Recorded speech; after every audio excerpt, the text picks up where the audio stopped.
Om Shri Gurubhyo Namaha Harihi Om Shuklam Baradaram Vishnum Shashivarnam Chaturbhujam Prasannavadanam Dhyayet Sarva Vignopashantaye Gurur Brahma Gurur Vishnu Gurur Devo Maheshwaraha Gurur Sakshat Param Brahma Tasmai Shri Gurave Namaha Gurave Sarvalokanam Vishaje Bhavaroginam Nidaye Sarva Vidyanam Shri Dakshinamurtaye Namaha Shruti Smriti Purananam Alayam Karunalayam Namami Bhagavat Pada Shankaram Loka Shankaram Apara Karuna Sindhum Jnanadam Shantarupinam Shri Chandrasekhara Gurum Pranamami Mudanvaham Parityajya Maunam Vatadasthitincha Vrajan Bharatasya Pradeshat Pradesham Madhusyandi Vacha Janan Dharma Margenayan Shri Jayendra Guru Bhati Chitte Namama Shankaran Vakya Vijayendra Saraswati Shri Gurum Sishtamarganunetaram Sanmati Pradam Vishwamdapana Vishavanagari Tulyam Nijam Targalam Pashyannatmani Maya Bhagavur Bhudam Yithani Daya Yasakshat Tirute Prabodhakriye Swatmanamevadham Tasmai Shri Gurumurtaye Namayidam Shri Dakshinamurtaye.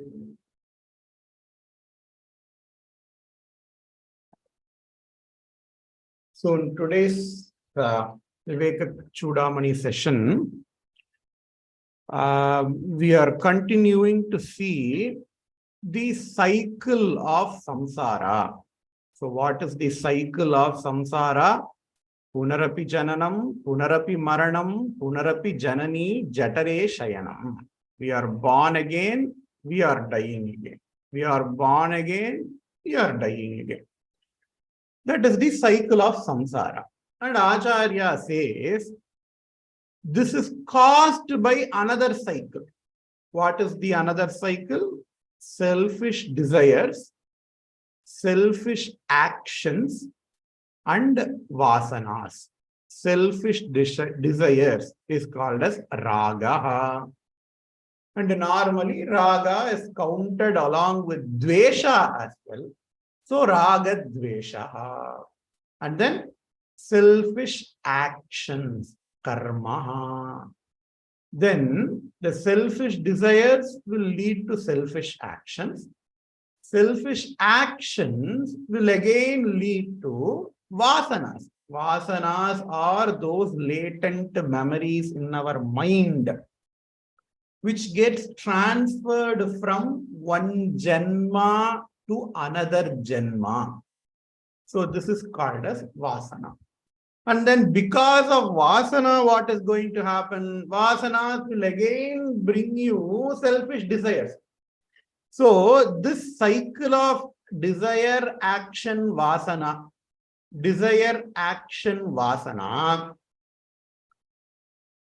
you keep on doing punyam and papam, and that is going to bring on samsara, says Acharya. Okay. Now we know what is the problem. The problem is samsara. What is the cause of the problem? The cause of the problem is this triumvirate: desire, action, and vasanas. Now you need to know the solution for the problem. Thiruvalluvar solrar illaya, noi nadi, noi mudal nadi, adu tanikkum vai nadi vaipachaya. Noi nadi, first acknowledge the disease, because there are so many people who don't even acknowledge that there is a samsara. So first acknowledge that you have a problem. Only when we acknowledge that we have a problem, we can find a solution. If we keep on living in denial, solutions cannot be possible. So first acknowledge, okay, I have a problem. This problem's name is samsara. then you have to find the cause of the disease. Noi mudal nadi. Acharya says this is the cause of the disease of samsara. And then we have to find the appropriate solution for that disease. Now Acharya says, what is the cause of the disease? Cause of the disease is desire, action, vasana. So the solution of the disease is going to be the destruction of these three. Destruction of what? Destruction of desires, destruction of actions, destruction of samsara. So this is going to be the solution for the disease. Now we have to see how can we bring about the destructions of desires, actions, and vasanas. Where should we begin? How should we do it? Is there any medicine which I am going to eat? If I eat that medicine, all my desires are going to go away.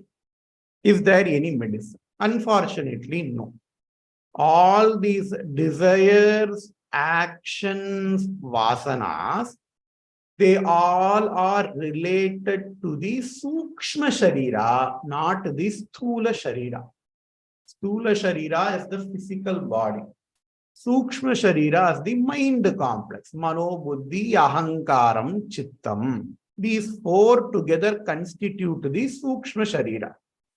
So the problem, the cause for the disease, it does not lie in the Sthula Sharira. If the cause for the disease lies in the Sthula Sharira, then the solution will be something related to the Sthula Sharira. You do a physical karma. Physical karma, doing bhajans, doing physical karma, that is going to, kill the cycle of desire, actions, and vasanas. Unfortunately, the problem does not lie with our Sthula Sharira. The problem lies in our Sukshma Sharira. So the solution for the disease has to be something related to the Sukshma Sharira. What is the solution Acharya says? It is a very simple solution. We don't have to buy any new entity. We don't have to spend a lot of money to procure the drug. The drug is change in your attitude towards life. Because whatever we do, if we have taken this Manushya Janma, this we have to understand. If we have taken this Manushya Janma, everybody has to do some karma or other karma. We cannot just escape from karmas. Okay. Even for a sannyasi, karma is there. Sannyasi, he has to do karma because he is eating. Eating is a karma. He is sleeping. Sleeping is a karma. So even if he is a parivrajaka, sannyasi, he has to do some kind of karma or not. That is what Krishna says to Arjuna. In the third chapter, fourth chapter, fifth chapter of Bhagavad Gita. Hey Arjuna, there cannot be anybody who is not doing any karma. Everybody is going to do one karma or the other karma. There is no question about it. Sharira yatra pichate, says Krishna. Even if I am not doing karma for any other wants, I do karma in order to move my sharira yatrapi, meaning I have to live my life, right? So I will be doing one karma or not. So here Acharya says, hey, you do karma, there is no problem, but you do karma with a different attitude. What is that attitude here? Acharya says, what is our normal attitude when we do karma? When I do any karma, my normal attitude is that I am going to do this karma for my sake. I do this karma for my sake. And when I do this karma, I am going to get some desires fulfilled. So these are all selfish karmas. So here Acharya says, hey, you accumulate punyam and papam. You accumulate punya papa karma because you are seeing this world different from you. Because you are seeing this world as something different from you. What you have to do, sarvatra, sarvataha, sarva, brahmamatraavalokenaihi.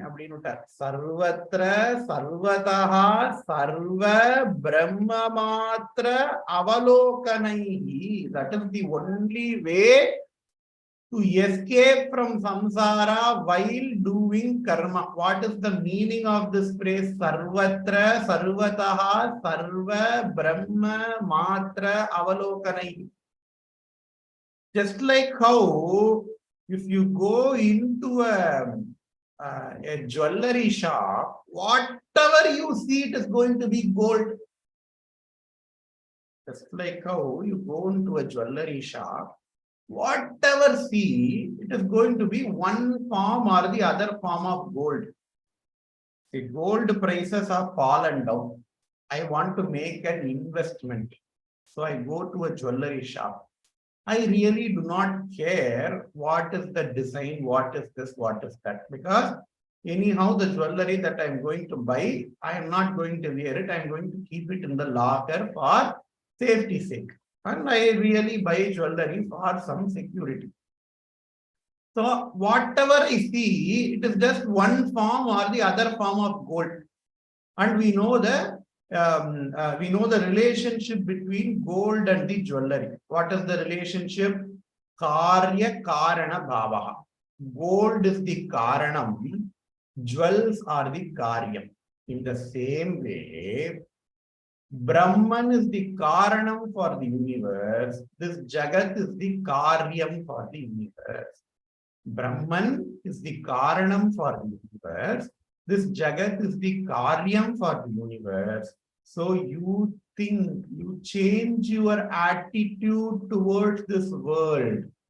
You don't think that this world is an external entity. You are Brahman. There is absolutely no question about it. But this world is also Brahman.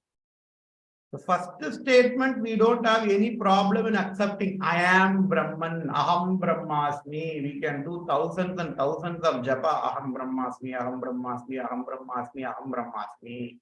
But what we miss is that this Jagat is also a modification on Brahman. This Jagat is also a superimposition on Brahman. Just like how all the gold, just like how all the jewels are just a name and form of gold, in the same way, all this Jagat is name and form of Brahman. That is why Krishna says in Bhagavad Gita, Vasudeva Sarvamiti. That person who sees Vasudeva, the Atma, the Antaryami, the Brahman in each and every entity, he is Mukta, says Krishna in Bhagavad Gita. The same thing here Acharya says, Sarvatra, Sarvataha, Sarva, Brahma Matravalokana, Sarvatra, everywhere. Everywhere is Brahman. Dasha Prachir, Dasha Dakshina, Dasha Pradijir, Dashodijir, Dashordvastebhyo Namaste no Mridayantu Teyam Vishmo Yachano Tveshti Tam Vojam Bhedadami. Says Rudra. Dasha Prachir. I'm going to do 10 namaskaras in the eastern side. Dasha Dakshina. I'm going to do 10 namaskaras in the south side. Dasha Pradichir. I'm going to do 10 namaskaras in western side. Dashodichir. I'm going to do 10 namaskara in the northern side. I'm going to do 10 namaskaras for the above. I'm going to do 10 namaskaras for the below. Why? Because Bhagavan is there in all the sides. If you go to temple, Bhagavan will be there facing only in one direction. Right? So Bhagavan faces east, you will face Bhagavan, you will do namaskara to Bhagavan only in that direction. But what does Rudra say? Dasha prajir, dasha dakshina, dasha pradijir, dashodijir, dashordvaste, bhyo namaste no mridayantu deyam. Vishnu yascha no dveshtitam bhojam bhedadami. I'm going to do 10 namaskaras in this direction. I'm going to do 10 namaskaras in all the direction, including above and below. Why? Because Bhagavan is Sarvatraha, Sarvagataha. Bhagavan is present everywhere. Purusha evedagum sarvam yadbhutam yaccha bhavyam utamritatvasyeşanaha yadannena tirohati. Says Purusha Suttam. Purusha eva idam sarvam. It is evakaraha tetregaram. Tamil labir. Purusha eva. There is only Bhagavan that is present where everywhere. There is nothing other than Bhagavan that I can see. Kakai chiraginile Nandalala undan kariyaniram tondrudada Nandalala. கேட்கும் ஒலிகளெல்லாம் நந்தலாலா உந்தன் கீதம் இசைக்குதடா நந்தலாலா பார்க்கும் நிறங்களெல்லாம் நந்தலாலா உந்தன் பச்சை நிறம் தோன்றுதடா நந்தலாலா தீக்குள் விரலை வைத்தால் நந்தலாலா உன்னை தீண்டும் இன்பம் தோன்றுதடா Nandalala. Says Bharatiya. Whatever I see, hey Krishna, I am only seeing something related to you. I am not seeing anything else. Sarvam Brahmamayam. Sarvam Khalvidam Brahma. Says Upanishad. Sarvam Khalu Idam Brahma. Whatever that is here, it is only Brahman. I don't see anything other than Brahman. This mic, it is a modification of Brahman. This book that I have, it is a modification of Brahman. My cell phone I have, this is a modification of Brahman. My enemy, my so-called enemy, he is a modification of Brahman. He is also Brahman. My enemy is also Brahman. Only then we won't have any selfish desires. Sukham, Dukkham, everything is brought about by external entities. And the entity that brings me Sukham is Brahman. We don't have any problem agreeing. But the entity that brings me Dukkham is also Brahman. You have to get to that attitude. The entity that brings me Sukham is Brahman. But the entity that brings me Dukkham is also Brahman. Only then we will have that karuna that, all the texts that talk about. All the sannyasis in Sanatana Dharma, they take the great vratam of ahimsa. All the sannyasis, they take this great vratam of ahimsa. For a grihastha like you and I, even if you kill these small insects that is there in our house, it is not a papa. Because Dharma Shastra says so.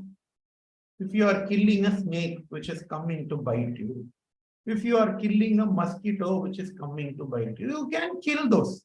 Because for your safety, for your family safety, you can kill, you will not incur much papam.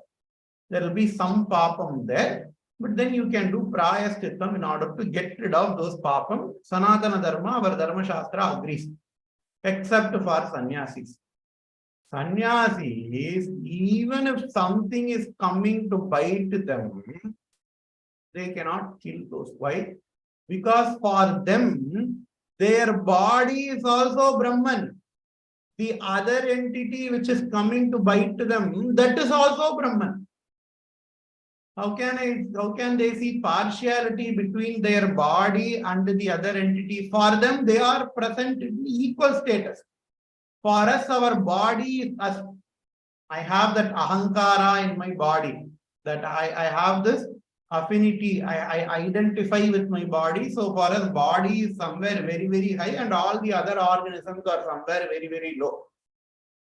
But for sannyasis, it is not so. For sannyasi, their body, it is just like another body. The body of a snake. Their body is just like another body of the snake. Whatever happens to the snake, it can happen to their body as well.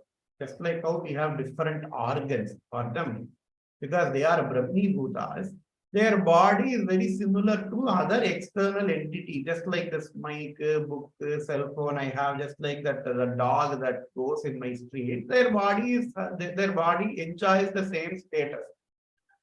So that is why sannyasis, they take this great vratam of ahimsa because they cannot harm anything else just to protect their body. That's why we see stories of Mahavirava. Apparently, he was sleeping in a old temple when he was doing yatra. You know, sannyasis, they cannot sleep in cot, they cannot sleep in bed. They have to sleep on floor. Even if they are sleeping in cot, they cannot use any bed. It has to be flat, hard surface. And when Mahaparivara goes to, Mahaparivara did a lot of Padayatras, and he was going somewhere up north, I don't remember where. There was a small temple where they wanted to spend that night in the temple. So Mahaparivara said, okay, I'm going to sleep near the sanctum sanctorum of that temple. It is an old temple, dilapidated temple. I'm going to sleep near the sanctum sanctorum. There will be like only few people surrounding Mahaparivara, few servants of Mahaparivara. All of us can sleep here. Mahaparivara said, and then he went back to sleep.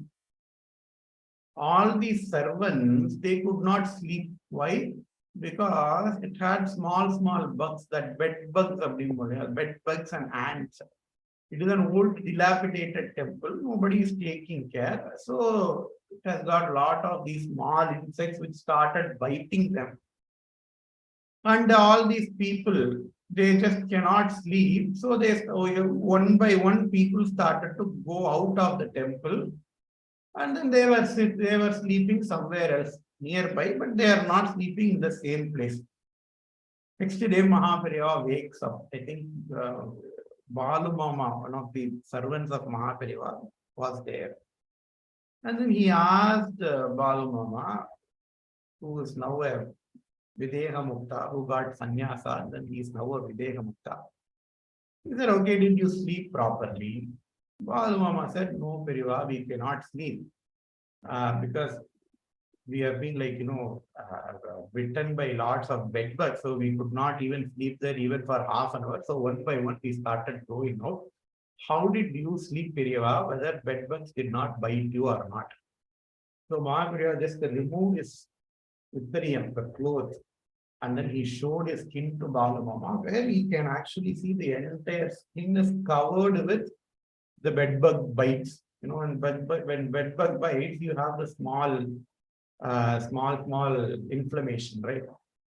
So he showed Balamama and look at my body. The entire body was bitten by bed bug. All the bed bugs would have drunk half a liter or 1 liter of Mahapariva's blood. Balamama asked, hey, how did you sleep in that? For that, Mahaparivara says, for me, bed bug is also another body. This body is also one of my bodies. Because they are all Brahmi Bhutas. They are all Jivan Muktas. Bed bug is also for me one of the modifications of Brahman. So I really do not find any difference between my physical body and the body of that bed bug, because for me they both are the same status. If you think both are Brahman, then both has to be worshipped. If you think both are Maya, then I don't have to worry about my body as well, because my body is also Maya. That bed bug is also Maya. Then why should I worry about my body or the bed bug? They both are the same. Says Mahaparivara to Balamama in that instant. So that is the thing that we all should try to get. Sarvatra Sarvataha Sarva Brahma Matravalokanayi. The same thing Thiruvalluvar says in Tirukkural. There is an adhikaram called as Mei Unardal. எப்பொருள் எத்தன்மை தாயினும் அப்பொருள் மெய்ப்பொருள் காண்பது அறிவு. We know the analogous sloka which says எப்பொருள் யார் யார்வாய் கேட்பினும் அப்பொருள் மெய்ப்பொருள் காண்பது அறிவு. That is a famous Tirukkural. But then this Tirukkural, it is the crux of entire Vedanta. எப்பொருள் எத்தன்மைத்து ஆயினும், whatever be the nature of the entities that we see around us. Yapporul, yattanmaithu ayinam. Something can be liquid, something can be solid, something can be gaseous in state, something will be transparent, something will be opaque, something will give you pleasure, something will give you pain. I just don't care. Yapporul, whatever the things that we see surrounding me, what is the real jnanam? What is the real knowledge? Apporul, மெய்ப்பொருள் காண்பதறிவு. You need to see the மெய்ப்பொருள். பிரம்மத்துக்கு சத்தியம்னு பேரு. சத்தியம் ஞானம் அனந்தம் பிரம்ம. Says Upanishad, that is the Swarupa Lakshanam of Brahman. So Thiruvalluvar, he translates Satyam as மெய்ப்பொருள். He says அப்பொருள் மெய்ப்பொருள் காண்பது அறிவு. You need to see the Sadvastu, Meipurul, in all the multitudes of Vastus. Yapurul yar yar vai ketpinum, Atpurul Meipurul kanbadu. So only when we see Brahman, Brahman, Brahman, Brahman, everywhere Brahman, the three entities that are responsible for the samsara, that is selfish desires, selfish actions, and vasanas, can be annihilated. How? Because when you see everything as Brahman, you won't have any selfish desires. You just cannot have any selfish desires because you don't identify with this body anymore. For you, this body is no more special. Everything is Brahman. When you do not have selfish desires, there cannot be selfish actions. And when you don't have selfish actions, there can never be vasana. So you will get out of this samsara, says Acharya. And what is the phalan? Kriyanasho bhavet chintanashaha asmad vasana kshayaha. So when you see this, everything in this world as Brahman, what happens? Kriyanashaha, chintanashaha, vasana kshayaha. Chintanashaha, you won't have any selfish desires. Chintai means thinking. You don't have any selfish thinking. Kriyanashaha, you don't have any selfish actions. You just don't do any selfish actions. Vasana kshayaha, because of these, you won't have any other vasanas. So Kriyanashaha, Chintanashaha, Vasana Kshayaha, and Acharya says Vasana Prakshayo Mokshaha. What is Mokshaha? The destruction of Vasanas, the total annihilation of Vasanas is Mokshaha, says Acharya. And Sa Jivan Muktirishyate, whoever has attained that state. That state of what? That state of Chintanashaha, Kriyanashaha, Vasana Kshayaha. That person is Muktaha. That person is Jivan Muktaha. A moksha is not somewhere else. I leave this body to go for moksha. That is not a permanent moksha. There are a lot of logical fallacies that is associated with Moksha being only present in Kailasa, or moksha is the state where you are only present in Vaikuntha, Kailasa, Brahmaloka. That is not real moksha according to Upanishads. According to Upanishads, moksha is a state which can be enjoyed in this Janma. Because Shankaracharya clearly says, do not believe in any other moksha, because nobody can verify that. How can anybody verify moksha is present in Vaikuntha or Kailasha? Did anybody who went to Vaikuntha or Kailasha came back and told you, okay, this is what is there? Kandavar Vindilar, Vindavar Kandilar nu sollittom. So moksha is not what is present in Kailasha or Vaikuntha. That is only a transient moksha. The permanent moksha is what you enjoy in this life. Tamarai, Ullangayil Nellikani, Hastamalakaha. Just like how if I put a gooseberry on my hand, I don't need anybody to point out that, hey, in your hand you have a gooseberry. I myself see. Aparokshanubhuti.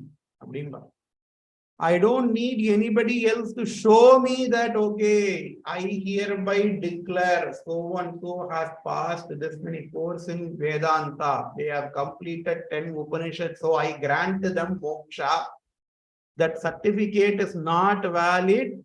That certificate does not have any value. The paper it is printed on. You yourself have to realize that, hey, I am a Mukta Purusha. I am a Jivan Mukta. Nobody can verify that for you. Nobody can vouch that for you. Nobody can give you a certificate. It is a state of mind. Just like how a person who has never eaten sweet, he comes and asks you, hey, how does sweet taste? Or my favorite example, how does gulab jamun taste? What will you tell them? Whatever you are trying to explain, that other person, he is not going to understand because he has never eaten sweet in his entire life. So the only thing that we can do is to give them a piece of sugar or give them a piece of gulab jamun, eat it. And then you yourself will realize that, okay, this is how gulab jamun is tasted. In the same way, nobody can give you certificate. If you show this certificate to Nandi Bhagavan, he will let you inside the Vaikuntha. And there you are going to enjoy moksha. No. You yourself, once you develop all these qualities, you yourself will realize that, okay, moksha is not somewhere else. Moksha is in this life. I am time. It is a state of mind. And that is what here Acharya says, Kriyanashe bhavet chintanasho smad vasana kshayaha. Vasana prakshayo mokshaha. Sa jivan mukti rishyate. Very, very, very, very important concept in Vedanta, where any other forms of moksha is being negated and Jivan Mukti is being extolled. With this, we will finish today's session. Purnamadah Purnamidam Purnat Purnamudachyate Purnasya Purnamadaya Purnameva Vasishyate. Om Shanti Shanti Shanti. Shri